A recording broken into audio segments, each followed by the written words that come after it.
Admission test নিয়ে অনেক চিন্তিত, অ্যাডমিশন টেস্ট নিয়ে অনেক ভয় পাচ্ছ, কেন আইসিটিকে এত গুরুত্ব দেওয়া হলো?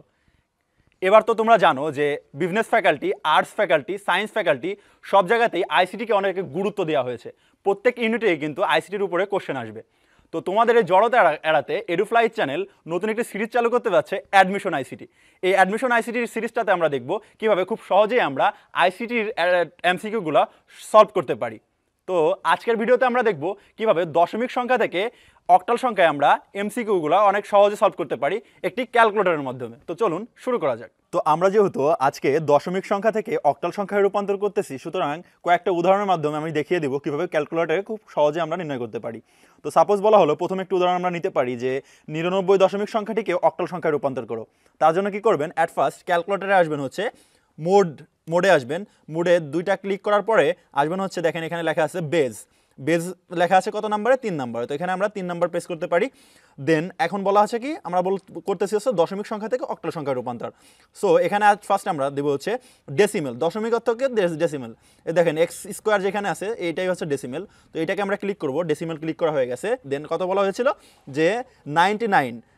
সো আমরা 99 লিখি, যে ডেসিমেল 99, তারপরে দিব হচ্ছে আমরা সমান চিহ্নতে প্রেস করবো, সমান চিহ্নতে প্রেস করলাম। দেন কত আছে যে আমরা অক্টালে নির্ণয় করতেছি। এবার আমরা কি করব, অক্টালে প্রেস করবো। যে দেখেন ইনের উপর কি লেখা আছে অক্ট। তো এখানে আমরা এটা প্রেস করব। তো এখানে আমরা অলরেডি নির্ণয় করে ফেলতে পারছি যে 99 দশমিক সংখ্যাটির সমকক্ষ অক্টাল সংখ্যাটির মান হবে হচ্ছে 143। তো আমরা আর একটি উদাহরণের মাধ্যমে দেখতে পারি। তো সেটাকে আমরা পুরো দেখে নিই। যে সাপোজ বলা হলো যে 928 দশমিক সংখ্যাটিকে তুমি অক্টাল সংখ্যা নির্ণয় করো। তো সেক্ষেত্রে আমরা কি করতে পারি, আমরা অ্যাট ফার্স্ট হচ্ছে কি আছে দশমিক সংখ্যা অর্থাৎ ডেসিমেল সংখ্যা, এখানে যে এক্স স্কোয়ার চিহ্নটি আছে এখানেও আমরা ক্লিক করব। দেন কত আছে যে বলা হয়েছিল যে 928। তো এখানে আমরা লিখতে পারি যে 928, অর্থাৎ কি লিখলাম যে ডেসিমেল 928 সমান দিব এরপরে। তারপরে কত আছে, কত নির্ণয় করতে বলছিল অক্টালে। সুতরাং এখানে আমরা দেখেন এই যে দেখো এখানে যে ইনটা আছে এখানে আমরা ক্লিক করব। তাহলে কি হচ্ছে যে 100, তাহলে কি হচ্ছে অ্যান্সারটা 1640। তো আমরা বলতে পারি যে দশমিক সংখ্যা থেকে 900, তো আমরা বলতে পারি যে 928 দশমিক সংখ্যাটির সমকক্ষ অক্টাল মান হবে হচ্ছে 1640। তো আমরা আর একটা উদাহরণ নিতে পারি, যে কত বলা আছে 527 দশমিক সংখ্যাটিকে অক্টাল সংখ্যায় রূপান্তর করো। তো অ্যাট ফার্স্ট আমরা কি করব, এখানে ডেসিমেলে ক্লিক করব। দেন হচ্ছে কি করব যে 527 527, এরপর কি করবো সমান চিহ্ন প্রেস করব। তারপর করবো হচ্ছে কত, যে অক্টালে নির্ণয় করতেছি, সুতরাং এখানে থেকে আমরা অক্টালে ক্লিক করব। তাহলে দেখো কত হয়ে যাচ্ছে এখানে হচ্ছে 1017। তো আমরা বলতে পারি যে 527 দশমিক সংখ্যাটির সমকক্ষ অক্টাল মান হবে হচ্ছে 1017। এরপর আমরা আরেকটি উদাহরণ নিয়ে পুরো ভালোভাবে ক্লিয়ার হতে পারি। এটা আমি পুরো প্রথম থেকে তোমাদেরকে দেখাই, তাহলে তোমাদের ক্লিয়ার হবে। তো আমরা আবার জেনারেল মুডে চলে যাই।